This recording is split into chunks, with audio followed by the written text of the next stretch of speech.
Welcome to Urban Fantasy PH. We are creatives who live in an urban society and give readers wish fulfillment by way of our stories, which is fantasy but reflective of reality.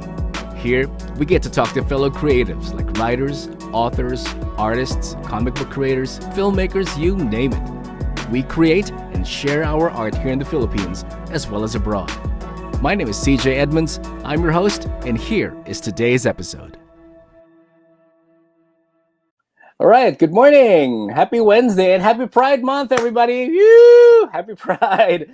Today is the third episode of Season 3, our month-long Pride-centric season, and episode 13 overall from the show. I'm not the least bit superstitious about number 13, so I don't think you should be. Now, our show is aired every Wednesday, both for Spotify as well as on my YouTube channel. So if you want to simply listen to us, you can do that, or watch us on YouTube. And if you want to do both, yes, you can do that as well. The choice is yours. And while you are watching us on YouTube, please click the subscribe button, ring the bell so you do not miss a thing. Now, today on the show, I am excited to have a creative who writes short stories in the fantasy, horror, and speculative fiction genres. And some of her short stories have been published in the Philippines Graphic Magazine, with the short story Blue Black having won an honorable mention at the 2018 Nick Joaquin Literary Awards. She is a copywriter, scriptwriter, and also, if you didn't know, a fellow cosplayer, haha, like yours truly, as we belong to the same circles in the groups like Westeros Philippines, that is devoted to characters within the Game of Thrones universe, and Justice PH, a cosplay group devoted to the characters of the DC comic and movie universe. Now, when their head is not in the clouds, she says she can be found trying to befriend every cat. Now, if one of the cats that she has befriended starts to speak in tongues and in different languages and converse like every concerned citizen in this country, then I would very much like to be the first to know and meet this cat. But so far, I'm not hearing anything. But let's welcome Alex Alcasid to the podcast. Hello, Alex. Hello, hi. Thank you so much for having me. Always welcome. Always a pleasure. Welcome to Urban Fantasy PH. And I'm glad that thank you for agreeing, first and foremost, to guest in our series of Pride episodes for this month of June. Now, you being here in the show, it has been a long time coming, if I must say. I remember we talked online during 2020. Oh my God, that was like when you first released your book, and I got it then. And the podcast was still in its infancy, but I guess no time like the present. Now, at present, you certainly are a published author with articles as well as a fantasy book to your name. But was writing always the dream for you, or did you have any other creative aspirations on the side before the writing bug hit you?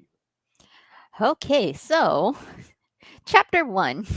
I was born because I have always wanted to be a storyteller. I've always loved writing, and I have my mom to thank for that actually, Hmm, because she's a writer, but she focuses nice. mainly on creative nonfiction. Okay. So, like, we have different genres, but because my mom would write a piece and she would hand it to me, like, to beta read it. It's like, Hmm. does this make sense? Does it flow? How's the logic of it? So I got exposed to reading. Of course, my house was practically a library growing up. Nice, nice, Yeah. nice, nice. And then the writing, the creating aspect of it from my mom. Hmm. So ever since, like, I would probably attribute my very bad grades in math in elementary and high school because I was so much more interested in writing short stories in the back of my notebook. So, like, look busy, but I'm not paying attention. When the teacher flips the page, oh, I don't see any mathematical equations here. What are these? Doodles and and Uh, character names. don't worry about it. Don't look at it too closely. It's all gibberish, Yeah. but it's but it's calligraphy to me. Yeah. Then in the end, I can't even read my own handwriting. There you go. Yeah. Yeah. Yeah, but when it comes to writing, yes, it has always been writing first and foremost. I can't draw, so writing words would be my creative outlet. Nice. No, neither can I. I can't draw. Well, stick figures are what everyone resorts to when they try to, Felt. yeah, when they try to like sketch something. But yeah, I'm glad that you've got members of your family influencing you and and and giving you the, in a way, as a growing up as a kid, that subliminal message that it's okay to be around books. It's okay to pick up a book and read, and that's what books are for anyway. I remember when mom was still alive, she would always kind of like have this issue with me getting books. Like, oh, bumili ka na naman. What, are you gonna open a bookstore or something? Like, ma, wait. I might, but yeah, it's nice really that to be influenced by members of your family like that. And Yeah. I was wondering, did you ever, growing up, because I certainly would do this, did you ever carry around a book whenever you read? But depends on when if you read the book or not. But as long as you have one, it's like Yeah. it's your comfort. It's like your it's your Emotional support security, book. your security blanket, just like what Linus would have. Yeah. Yeah, yeah, I did. I'd have whatever book I was reading, even if I wasn't reading it at the time. I just have it Hmm. like in my school book bag or in a bag when going out on errands. Like I just have a little book in there. And plus points if I was reading a hardbound that I Oh just yeah. could not put down. So okay, you're coming with me, and it's like really heavy, but it's worth it. It's fine. I don't care. Yeah, if Mm. it's like Stephen King thick hard bond, yeah, yeah, yeah. Oh yeah. I'll lug it around. No, no, no. Hindi ko tatago sa tote bag ko. Hahawakin ko, i-display ko 'yan. So that if I come across someone who says, "Ay, hindi ako nagbabasa." Bag! Automatic. The thicker the book, the better. Yeah. I'm sorry, but we're not giving writers a good name, fostering a good name by saying that we are violent. No, we are actually, very. No, we just love reading so We just love much. reading so much. All right, we're not combative in any way. But you know what? There's this one experiment that I tried when I would go through, should I say the place, but the Changi place where there's so many cell phones in it, and that's so somewhere in the San Juan area, because everyone knows where that is. Whenever I would bring a book, none of them would sass me about the sir, phone, sir, pagawa kayo, ganon. But I don't know, it's just a weird thing. No one would come up to me whenever I bring a thick book with me. I, Huh. I tried this before. It's like I tried like 3 times. So it's like, what is it about books? Ano ba to? Is Yeah. this like garlic to a vampire to those people who It's like a hawker repellent. yeah. Hawker repellent. Perfect. Yes, hawker repellent. True, true, true. Oh god. And without a book, you feel like, it's like it's not complete. It's like you don't have a pen in your pocket. That's another Yeah. thing that will always have to have in your pocket. You have to have a pen. If not, Yeah, for other agree. people, it's a it's a cell phone, or a power bank or whatever. For me, it's a book and a pen. Well, the reason I ask this is because as writers, we always begin as readers, right? That's You got true. to That's start true. somewhere. And was there ever a book or maybe a specific writer that profoundly changed the way that you read or the way that you looked at books and made you love the act of reading? Oh boy. I would have to say fantasy author Garth Nix. Like, Hmm. We yeah, they have had. that still to read. Sorry, Garth Oh, Nix fans. I think I was like a second year high school when I found his book Sabriel, the first Sabriel. in Yes. the first in the Old Kingdom series, and it Yes. was just like a fantasy world opened up for me. It's like, wow, you could do that. You could just make worlds like this. That. So in reading that, and then of course I got completely obsessed with the rest of the series. I'm following his page, and I'm stalking him on Facebook, waiting for the next Garth Nix to drop. And essentially, yeah, he kind of became a role model for me because of his storytelling. Mm-hmm. So uh if there is like one book that I would have, just emotional support book, even if I don't have the time to read it, I'm just happy it being there, it would be the first Sabriel that, Hmm. like, I have one still in plastic. Nice, nice, nice, Yeah. nice. Yeah. I have all four in my shelves, or not this shelf behind me, but on another shelf in Mhm. another house. All of them are there. Sebre, Liriel, and what's the uh, other one? Abhorsen, Golden Hand, Abortion, yes, Clariel. and Golden Head. Yeah, and Clariel, yes, yeah. Yeah. Golden Hand, is that the one with a silver cover, Uh, or I think it's so? like Yeah, goldish, and yeah, goldish. yeah. I, There's that like series where they have a symbol on the cover, that yeah, magic yeah, with a symbol. symbol. Right, Yeah, right. pretty cool, pretty cool. Yeah, Yeah, all right. yeah, That's a and reminder for me to read it now. yeah, that's like personally the one that started me on this. So on this shenanigans. Thanks, Garth. Uh, Paging Garth next. Garth next. You had a Thanks, phone call Marilyn. waiting for you at line three. So, what is it about his work that made you appreciate the act of reading? Is it the way that he would stitch sentences together, or is it his world building? I would have to say it was the world building Mm-hmm. because, okay, for our readers and listeners, I mean listeners, watchers, audience, hello, who don't know, The Old Kingdom by Australian author Garth Nix is essentially how I would describe it. It's about reverse necromancers. So Mm. right? The main characters, like Sabriel, she is a mage, uses magic and sword steel, all nice, like sword and shield, fantasy, medieval world. That's the aesthetic.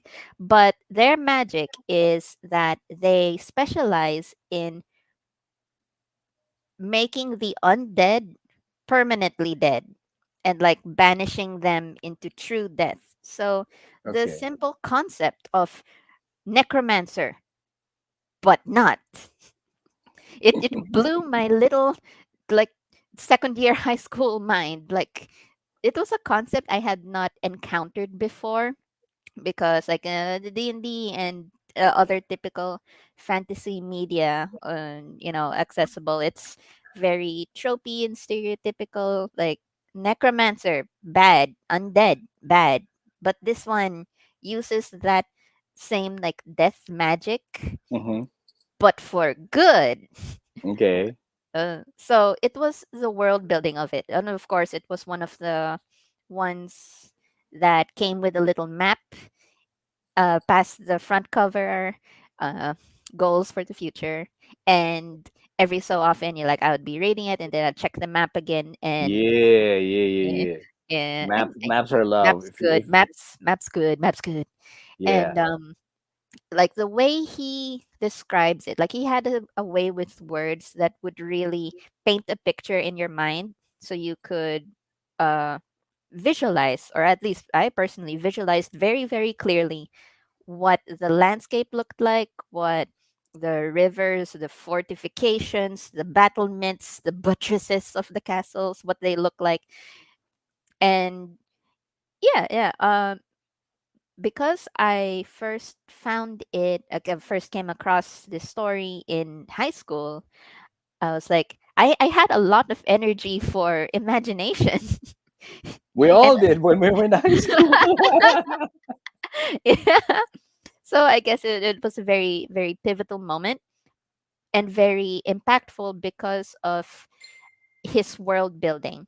Hmm. It's very vivid, it felt very real, Okay. though being, just fiction. So because of that, I fell in love more with the fantasy genre, and I vowed to myself, I'm gonna make that. I'm gonna make me one of those. Dang, I tried. Yeah, I'm not just gonna buy one. I'm gonna make it. So Yeah. and you certainly did. And as creatives, when we finally take it upon ourselves and make that decision to write, to Mhm. commit, to feel that we automatically want to do that, So many ideas just come in all at once. It's like a buffet of ideas that we want to take part of, This and is so true.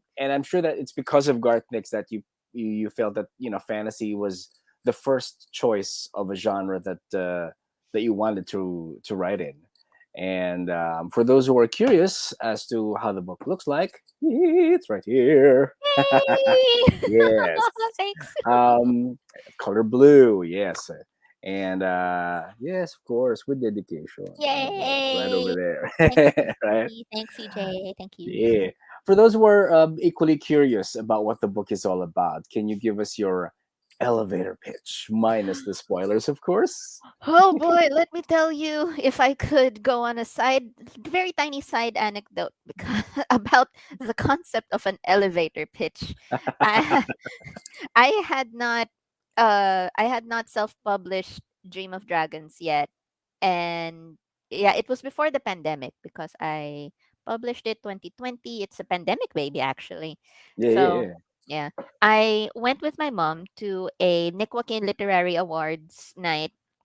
uh she won something then, and one of the heads of a publishing house, a local publishing house, was there, but they had been like a couple glasses into the wine already.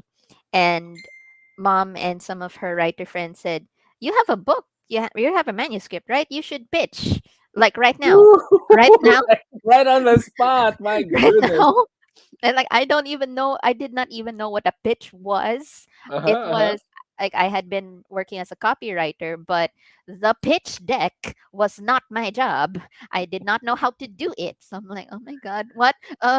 So I panicked. I panicked. I choked, and I told the CEO of a publishing house that in very few words, my book is what uh it's The Hobbit, but with lesbians.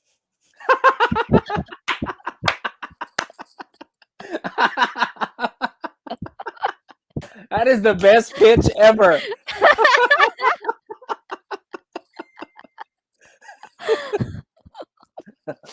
All right, folks. You all need to go out and buy that one.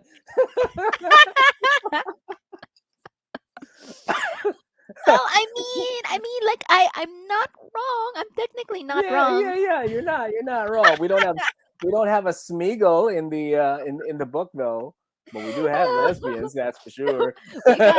We got lesbians. Okay, a proper elevator pitch of it would be that it's a young adult fantasy there and back again, where the main characters are they get romantically involved with one another, and there's a dragon. There is at least one dragon, and Yeah, there is at least one dream. exactly. Oh my god. Oh wait, so you may want to take the S out of the dragon though. It's like Yeah. this is for Symbolically, there is at least more than one dragon. So yes, exactly. okay, okay. Oh boy. Uh, to probably describe it a lot better instead of being such an ADHD gremlin about it, it's a young adult fantasy with LGBT themes where have you ever been asked to introduce yourself and then you blank out and have a moment like I Oh have never met God, this man yes. before in my life? First podcast ever. I felt that when I pitched my own work, it was like I was all over the place. But if you ask yourself, like, what's your book all about? Oh, it's an. You feel so eloquently when you phrase it out, but when someone actually point blank asks you what it is, eh, Yeah. how can I condense this this 100 page or 100 page manuscript into to I don't know, 30 word paragraph pitch? It's Yeah. impossible. Exactly. It's like those pitch, I don't even know what you call it, like pitch events on Twitter where you Oh have yeah, to yeah, yeah. fit your pitch within the Twitter word count. Oh God, I hate that. I How? hate that. No. No. It's like I tried a couple times, but like, how do I explain all of this shenanigans? It's got dragons, Right. lesbians. There you go. That's all you need to know. Dragons, lesbians, and it's a quest in a way. Yeah, Yeah, yeah. and It's then there's this. a yeah, it's a there and back again with some political leanings, Hmm. a adventure through different biomes. Oh, there's an assassination plot. Uh-huh. An evil queen. Oh, we gotta Yes. love an evil queen. Yeah, that's exactly. Yeah, Yeah, yeah. yeah. We Whether stand an she's evil the Snow queen. White or not. Yeah, But yeah. yeah. Is this your first time to write sapphic fiction? And I don't know. Is it also?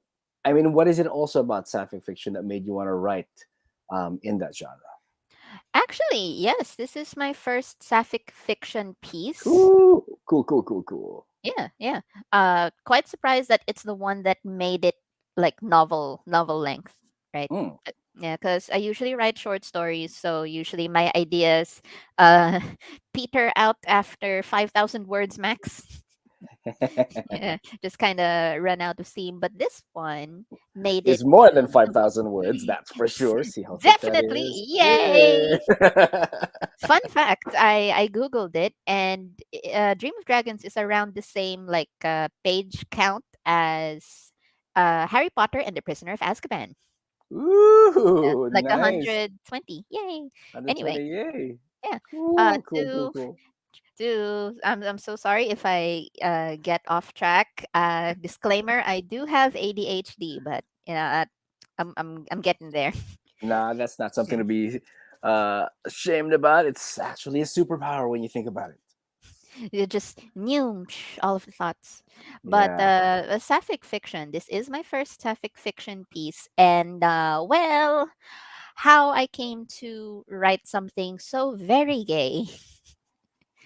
I mean, could be gayer, you know. That might be Yeah. in the sequel. Now with 20% more gay.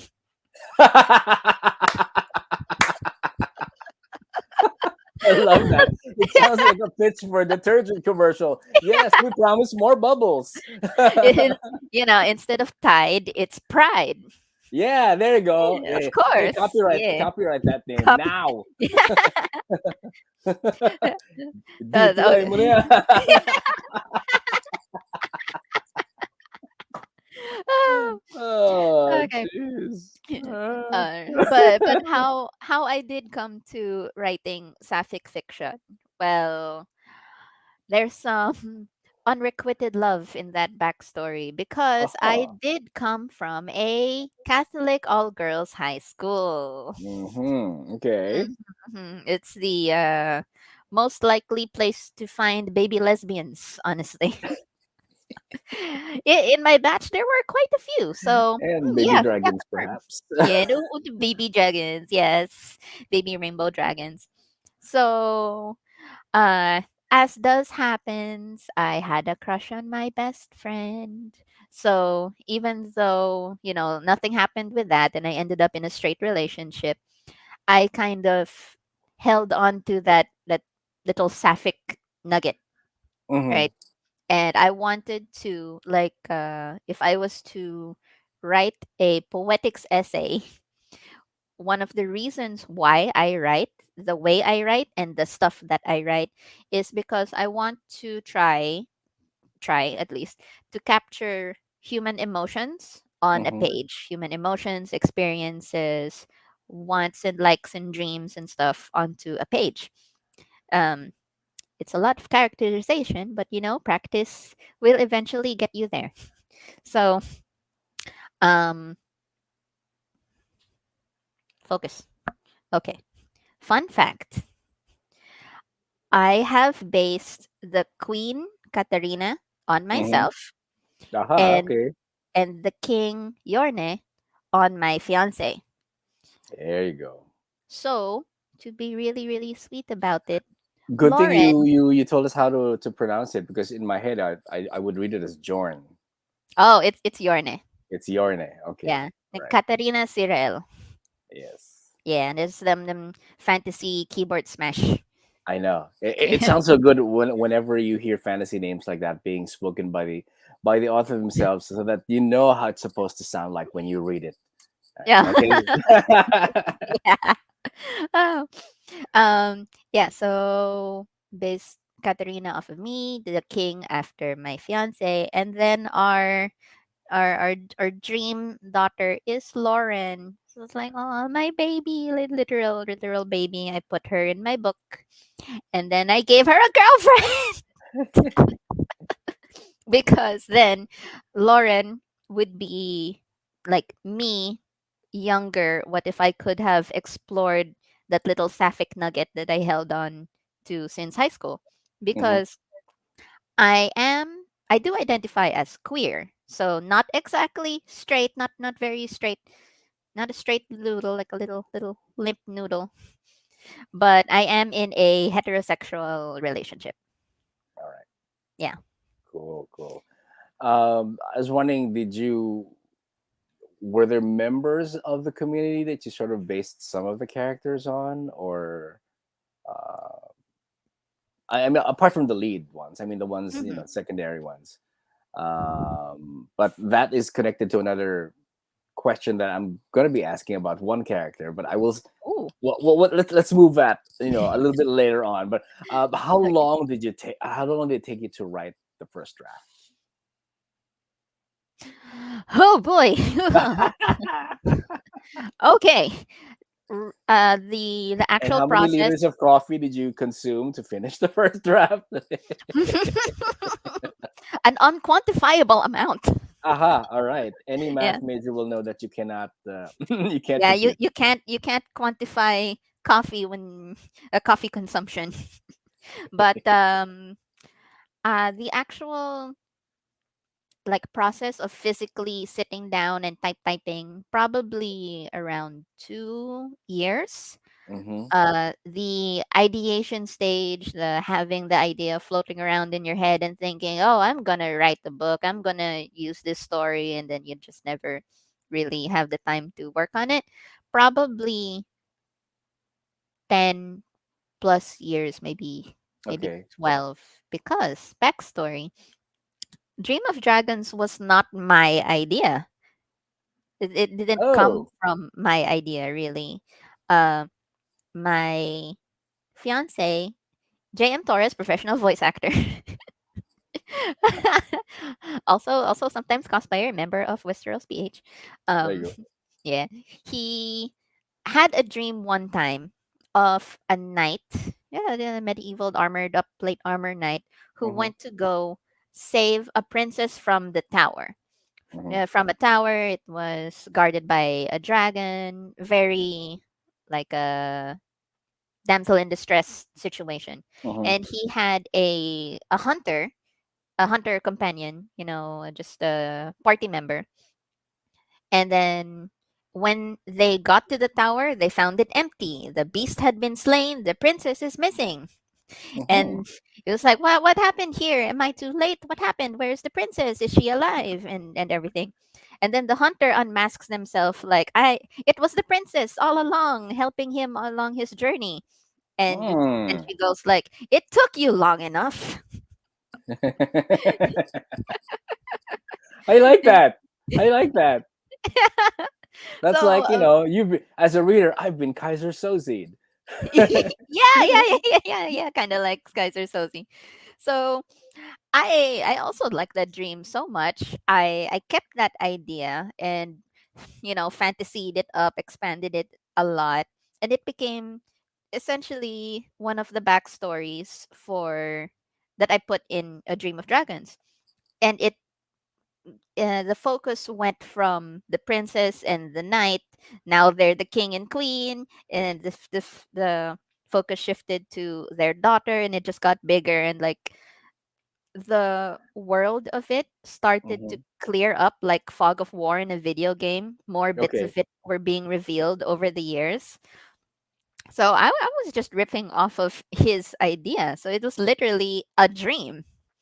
So that's why it's on the title. Yes. Yes, that's how Yeah. it started. I'm sure Yeah. you felt a sense of weight lifted off you after you finished your first Oh my draft. god. Yeah. Yeah. It's just like, oh, finally it's done. The actual process of physically typing it and actually writing it, it took around 2 years. But I was in college. So a big bulk of the first draft was written around like finals week because Ooh, I was you made taking. use of your time. I can imagine the kind of time scheduling that you had to do, and when you had to finish the draft. Um, Oh, was word count even something that you were aiming for, or as long as you got 10 minutes in, you're okay, regardless of the word count? I did like Google, how long is a novel? 70,000 words. Okay, the goal is 70,000 words. So, because I was so stressed about other aspects of my life, so school, right? Of course, Writing became the de-stressor. So, after a whole day at school doing animation stuff, drawing, and other stress, I just type fantasy, fantasy, fantasy, fantasy. When I got home, just Newman. And I did want to get better at writing, so I gave myself a challenge. Every day, I would write 500 words of anything. hmm You like usually that kind of writing exercise would be just write anything like a diary or whatever. But while I'm at it, why not just extend my story? So I could hit two birds with one stone, practice writing and expand my story. So I did at the very least, 500 words every day while I was channeling that stress from school into my story. So eventually I reached like 130,000 Whoa. words word count within a couple years because the 500 words a day thing, it started as the 365-day challenge. Every day for a Yes. year, Oh I'm going to God. write Every day for 500. a year. Yeah, yeah. Yeah, I've tried it every year, like roughly every year since 2017, and I still have hmm not completed one full year. Yay! That's That's, okay. You can always yeah, do it's hard. NaNoWriMo in November. So. Oh my god, I did. I completed one NaNoWriMo. Don't read it. It was not good. I don't know how people manage to make passable NaNoWriMo, Oh passable God, novels. I guess it's that the thing is just, regardless of how it turns out, regardless of how many grammatical errors you may have, as long as you reach 50,000 words as a first draft, that's Yeah, pretty much okay. For you those churned who it out. are, yeah, for those who are listening and wondering what is NaNoWriMo, well, we discussed this last week, in passing. It's National Novel Writing Month, wherein it's the aim of that movement is to write 50,000 words, first draft of your book in a month. You can do that 500 words a day, or some people are even, I don't know how they do this, but some people wait till the last week to cram their words in. I don't know how they do that. They probably do not sleep, but the the best uh, gauge for your word count is at least 1,200 words a day, so that you can at least meet the 50,000 words at the end of November. And it only happens in November, if in case you are wondering. All right. So yeah, I can imagine, once you're done with the first draft, and then it's done with editing, goes through that and goes to print. I can imagine your heart going but as you wait your first proof. Yes, thank you, Kylie Minogue, for allowing us to plug your new song. But I just had to put that in because it's the one song I've been listening to for the past couple of weeks. Nice. The So LSS for this week. I know, yes, but thank you, Kylie. We love you, Kylie. Madonna, when is your next song? I'm waiting for that. Damn it. Oh, yay. Yeah, she's too cool. Well, she's busy rehearsing for a greatest hits tour, sort of. So I hope she comes back here. It'll be great to Yeah, that see would her be again. nice. That would be nice. Yeah. So with again within the subject of fantasy is running. What is it about fantasy that you felt that it was perfect for the kind of sapphic fiction that you wanted to tell? And did you sort of toy around with the idea that perhaps subgenres like I don't know, magical realism or paranormal fiction could have also been the other genres that your characters could exist in? Uh, Realistically, Hmm. I would say that any genre has the potential to have a little queer representation in it. Uh-huh. With a little elbow grease, you could shoehorn in a uh real real no realistic Yeah. representation. Mm-hmm. Yeah, it just really depends on the character and what angle you want to go in. But I personally went with fantasy because uh girls in armor, hot. Best answer ever.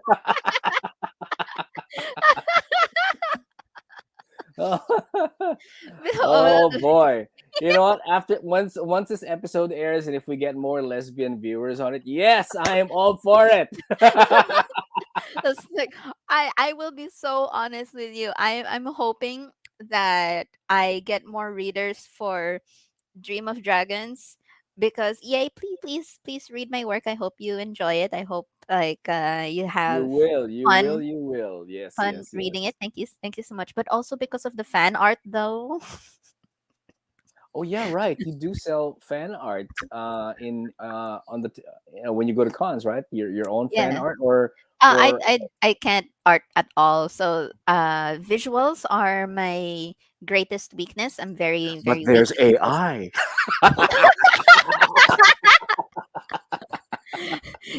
Princess X Huntress prompt. The word that must not be said for some creatives, AI.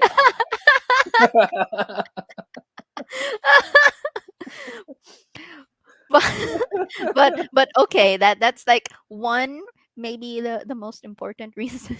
But realistically, like, I was forming the story based off of my fiance's idea, and then it got bigger, the focus shifted. It just felt kind of organic, like it just kind of Hmm. happened. The story Okay. wrote itself. Like, I can't imagine Lauren in a straight relationship. Like, it's got to be Kay. It's got to be a female huntress, Mm, a foil to her princessy upbringing. yeah. So I actually wrote just a little scene that I might be able to use in the sequel. Wink, wink, in sequel. Yes, there is a sequel. Woohoo! I was just gonna Just ask working about on it. that. Working on it. Where a little tidbit. The scene is like a suitor's ball, right? Mm. Because political reasons, your country will get stronger if you get the princess's hand in marriage, because Oh, yep. Alderaan as a kingdom, it's pretty strong. I mean, they've got the dragon. You want to be on the dragon kingdom's good side. So political marriage, but the princess, because proud and also dragon, she gets to say who she picks. So Mhm. she has a nice suitor dance with uh, the kings or princesses of respective other kingdoms. But she picks this uh, plainly dressed person in a wolf mask who smells of earth and wet dog. Then they run off together, and the queen's like, "Yeah, I know. That's just Kay in a mask. Okay, go ahead, Yeah, whatever. you're not fooling us. You're not fooling us. We Oh, know." yeah, yeah. The jig is up. Uh, speaking of characters, was writing Princess Lauren infuriating as she was at times to read her because she's like the character that you want her to do something and she'll just veer off and do something totally opposite. Yep. Yeah, because it is a YA fantasy, right? So I made it with young adult readers in mind, and other young adult protagonists are little shits that you want to yell at. So my character is also a little shit who's not doing the correct things, and you just want to like True. smack her upside the head and get her back on track. It's foolish and foolhardy. That's what the Mhm. rest of the party characters are for. There you go. That's what Yeah. YA characters are anyway. So Yeah. Bella, that we're talking to you, Bella. Bella Swan. Jealous one. Talagang pinasok eh. It can be infuriating as well, but nonetheless, we still read on up until the last one. Admit it. And Oh Kristen boy. Stewart in the movies, though. Yeah, yeah, yeah. True, true, true. Kay the Huntress, on the other hand, feels like a character who, at one point, knows her limits, but also seems to know from day one what she likes. So, I was wondering, do you think it's because of the upbringing in the wild that sort of makes her decisive, unlike the princess who is, she's living a sheltered life, and so she has more choices. She has all the time that she needs in order to make her decisions. I'm not in a rush. I'm a princess. Yeah, yeah, exactly. Kay's more down to earth upbringing is a foil to Lauren's very silver spoon vibes, Mm-hmm. because Lauren has a fallback. She is a princess. She can just go back and take over the castle if she completely botches this very ill thought out plan to help Oh her God, mom. yes. Ill thought. Yeah, Oh, tell me about it. I was like, ill thought. I was like cringing. If I could just reach into the page and just smack some sentences, like, "Ano ba? You're going back again?" It's like, Yeah, how many times do you have to go back you out and talk? already got locked in the tower. What are Yeah. you doing? Yeah, this is just, it's just very wild, and I was a lot younger than I am now, so Mm-hmm. I could probably rewrite Dream of Dragons if I had like the opportunity to get it traditionally published. Like Mm-hmm. change it up again a little bit, make Lauren not such a little shit. But Kay being rougher, um she had to grow up a lot faster Yeah. because she ended up alone with only Matri, her wolf, at a youngish age. So she had to fend for herself, pick her battles very, very wisely, because Mm-hmm. these ones don't have a safety net. Right. Yeah, so there's also that clash of, no, princess, don't do that. Princess, why? Why have you done this? How many times I have to tell you that 1 plus 1 is not 11?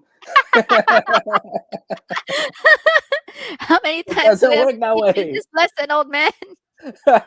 It doesn't work that way.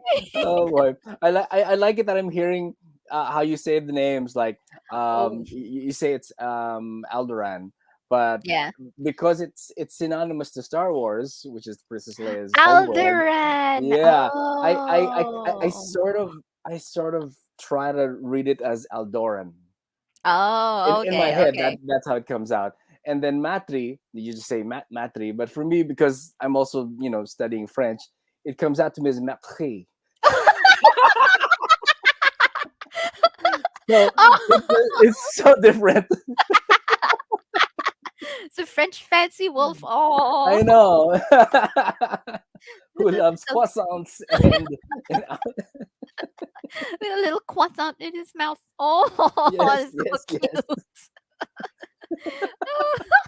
French wolf. Oh yes, yes, yes, yes. Please make the wolf Nice. silver. Yeah, please make the wolf silver haired. Oh, we're talking about a different wolf now. I'm sorry.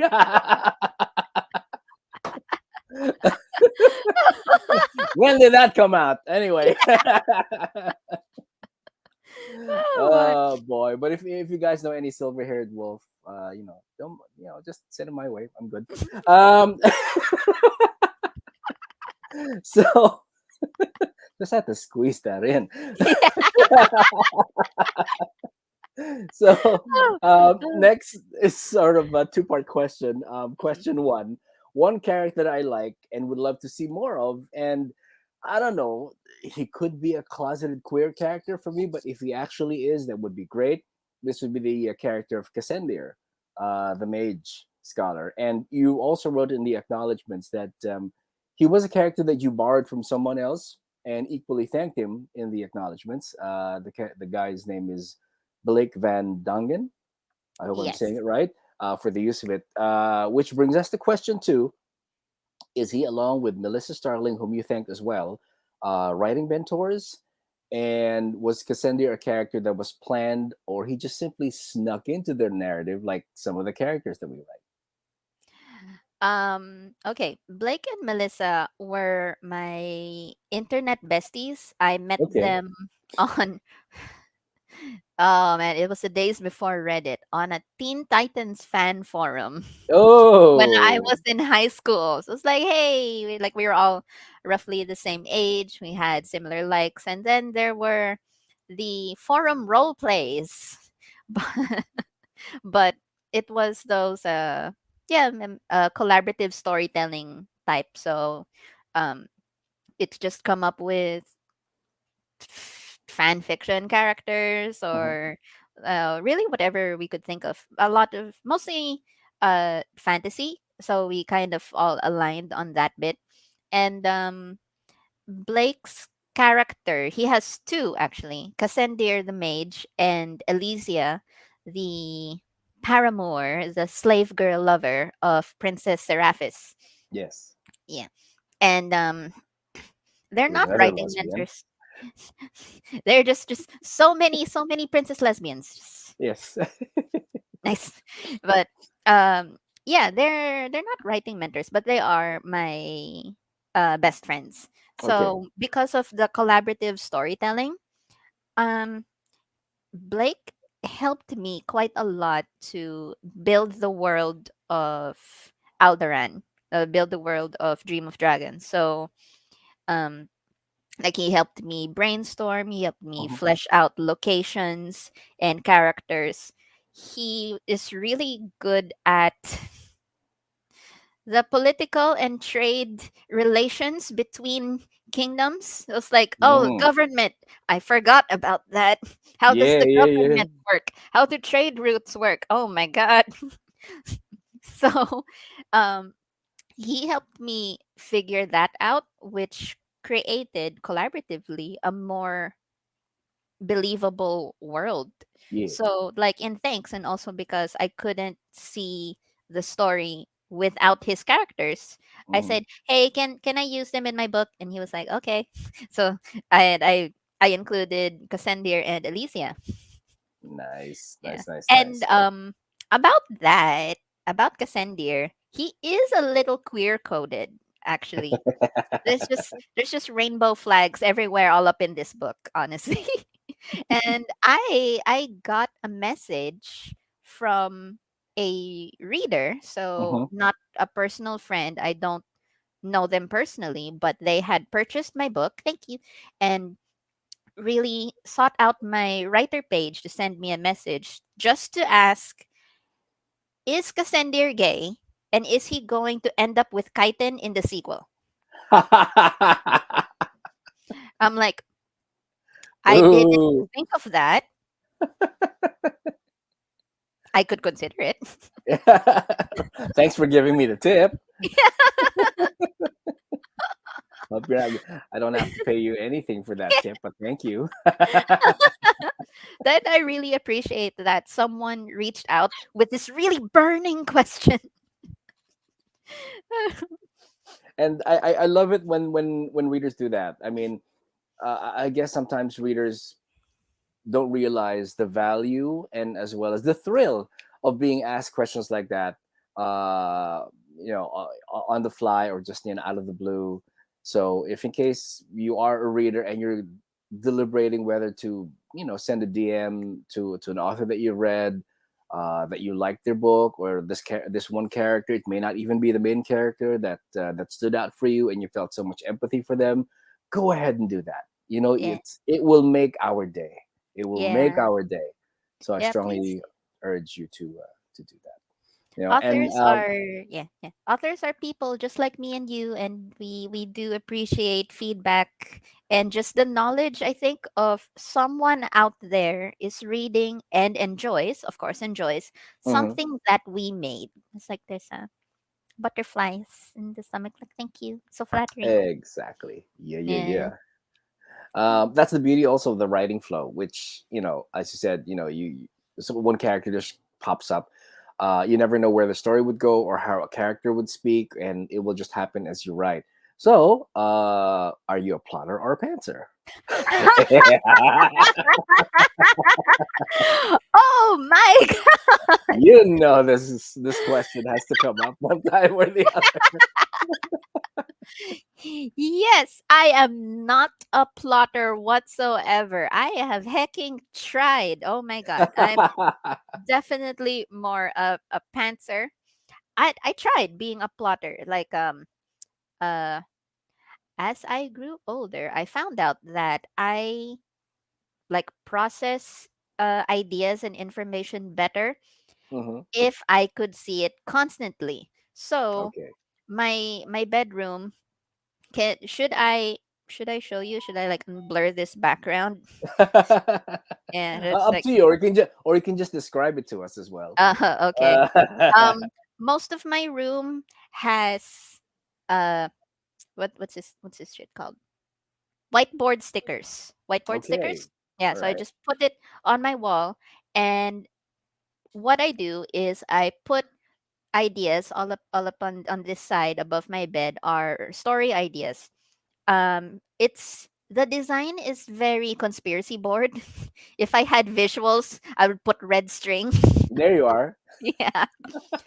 So what I did when I was still And when someone writing. sees that on a podcast, what is exactly your job? I'm a profiler for the Yeah, FBI. just go with it. Don't ask too many questions. Yes, that's right. I can give Scully a run for her money. Nice. So, uh, when I was still writing it, I tried really hard, to think of a three-act structure. Googling the image of the the story outline, the story structure roller coaster, where there's Mm, the act one climax, denouement, and yes.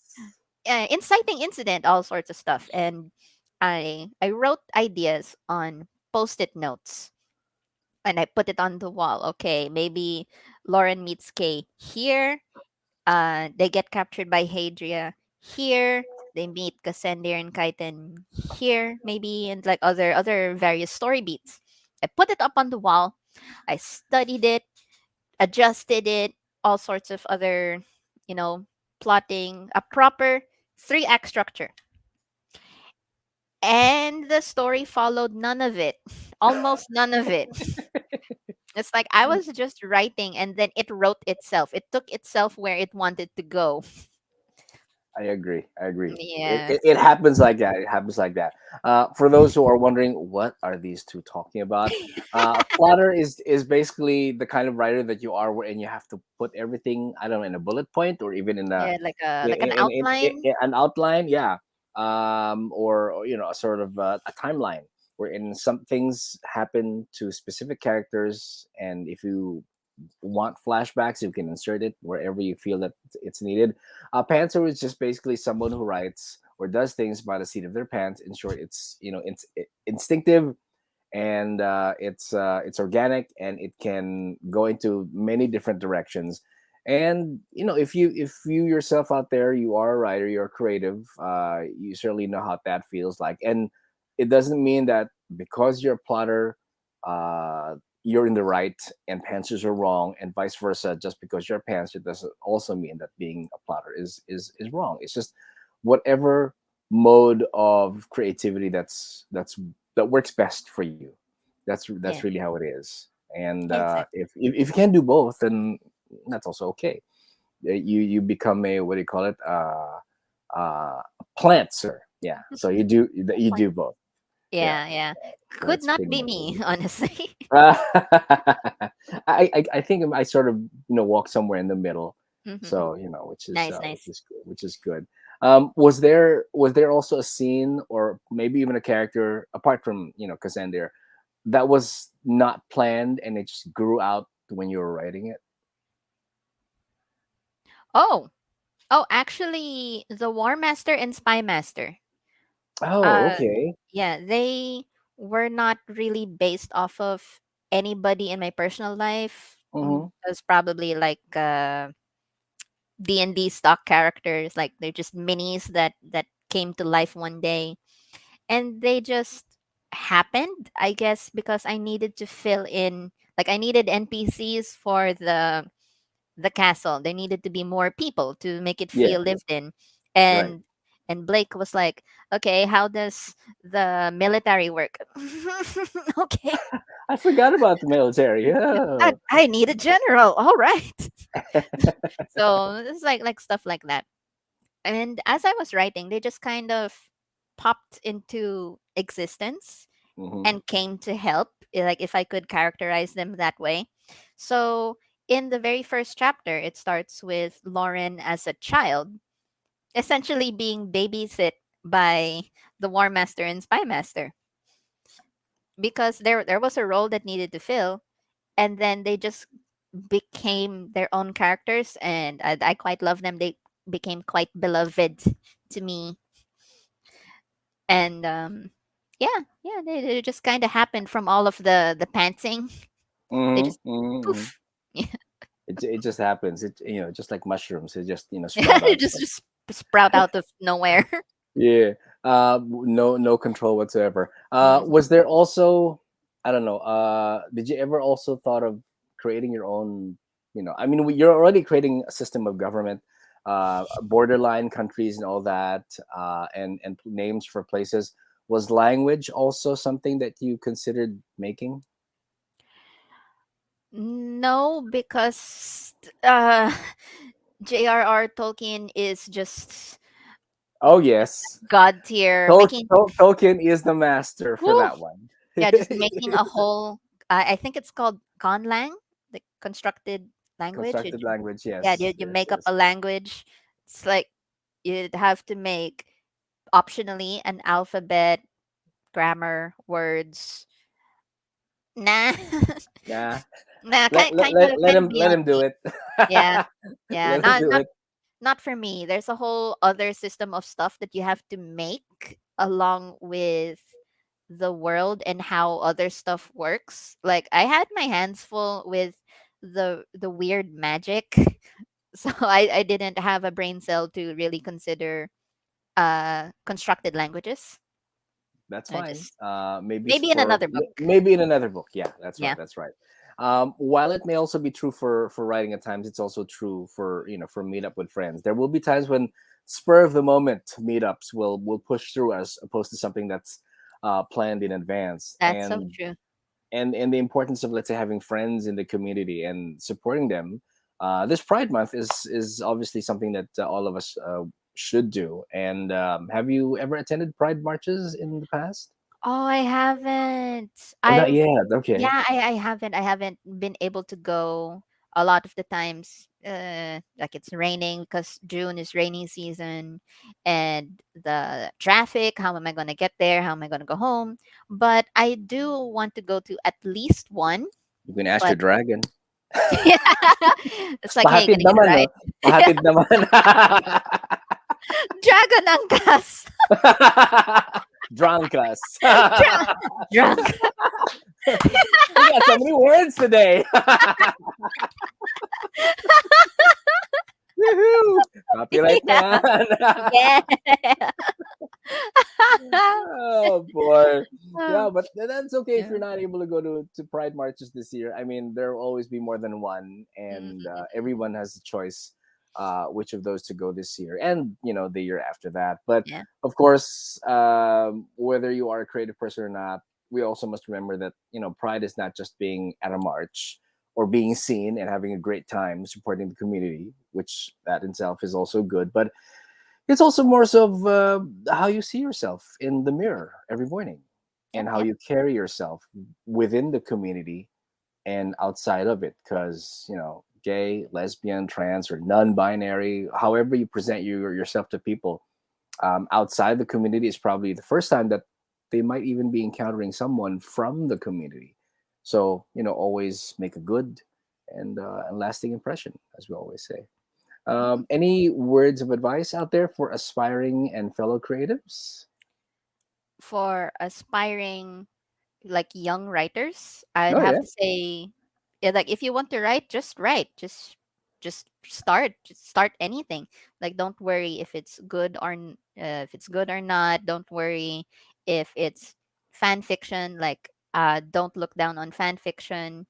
If anything, it's where a lot of ideas start, your skills are honed, and Exactly. yeah, practice makes perfect. And Hmm. with fan fiction, it's born from a passion. So don't let that passion die out just because it's fan made. Right, And right.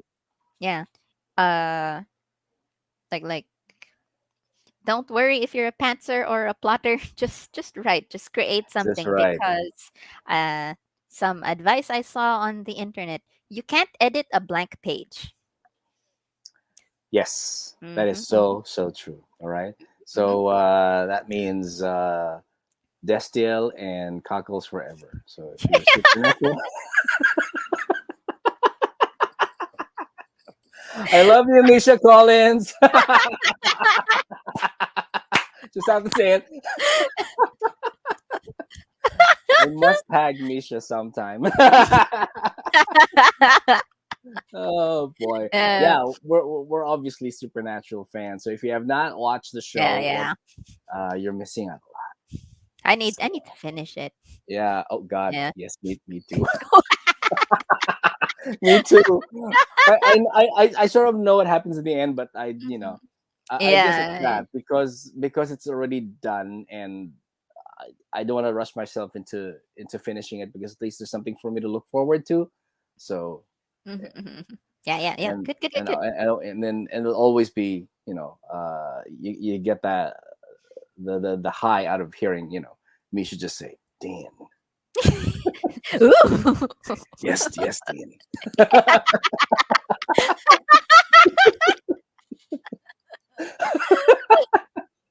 Oh boy, I'm gonna get a lot of flags for this one. So I hope it's not from Jensen himself.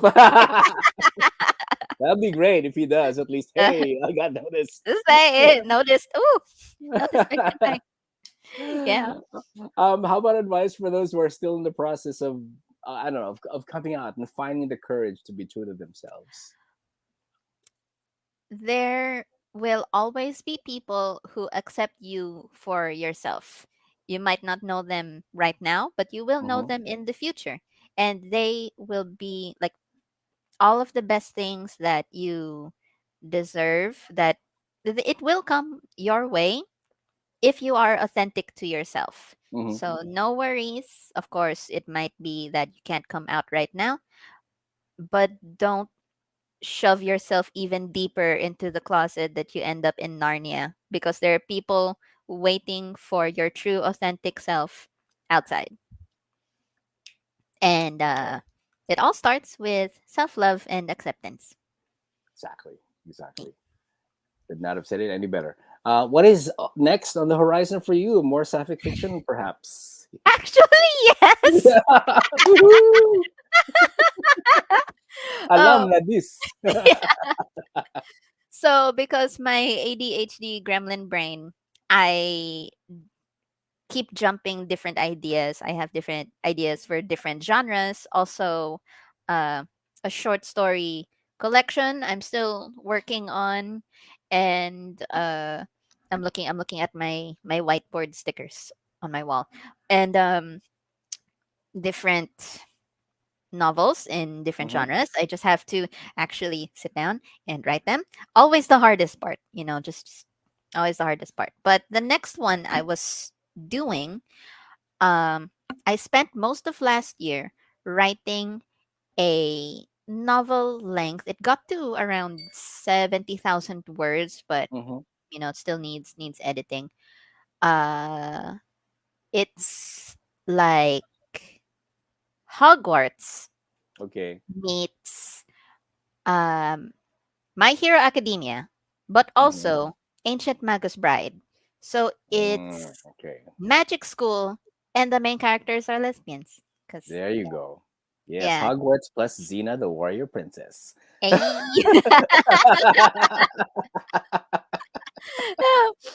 Yeah. The next one I'm working on, because it's almost done, is Magic Academy story this time, All with right. a few more uh queer characters. There's a Mm-hmm. non-binary, lesbians, one trans character, several werewolves and vampires. Okay. So there's some supernatural creature elements. It's called Ravensborough Academy of Witchcraft. Okay. Yeah. Uh, Please give us gay vampires or gay werewolves. You know, oh, we'll absolutely. oh Yes. we'll we'll eat that up. That's for sure. Yeah. Yay to So, that. yay.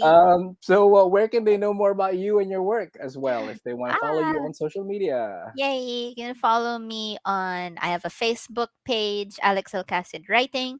Also on Twitter, Alex_Alcacid. And I have a website, alexalcacid.com, that has links to where you can buy Dream of Dragons on Amazon Kindle, Lazada, Shopee, and Central Books' website as physical copies, Mhm. available in the Philippines and wherever Lazada and Shopee ship to. I think South Asia, Southeast Asia. Yeah. I'm not sure, but it's there. And I also have a zine on the website called Blue, Black, and Other Stories. It contains Blue Black, which I won a minor award for, along Right. with a short story version of the chapter Dream of Dragons in Dream of Dragons. Okay. So yeah, it's All like right. that was included before the book was finalized. So yeah, it's there. AlexLacassie.com. All right. Awesome. Awesome. We'll put that in the show notes so that everyone would want to just, Thank you so click much. and visit. So that is a wrap for today. Thank you so much, Alex, for joining us on this episode. Thank you also to Spine Books for your support since day one. Now, if you are a creative and you would like to be featured on the podcast, simply just email us at urbanfantasyph@gmail.com. Now, follow the show on Instagram as well as Facebook, and me personally over at cjedmunds.com. Remember to celebrate who you are and who you have come to be. Everyone's journey is different, so do not judge up until you've walked in the shoes. All right. Hell yeah, Till the hell yeah. next episode in the Authors Unite. Happy Pride, everybody. Keep Yay. creating, and we will keep reading. Stay safe, stay creative. Namaste. Blessed be. Thank you. That was another episode of Urban Fantasy PH. Join us next time as we feature another creative soul who wants their art to be seen, heard, and shared. If you have your own work to share, just email us at urbanfantasyph@gmail.com. Till the next episode, this is independent author, singer-songwriter, radio personality, voice actor, and fellow creative, CJ Edmunds, reminding you to always listen to your heart, create with your mind, and share with your soul. Goodbye, everybody. Namaste. Blessed be.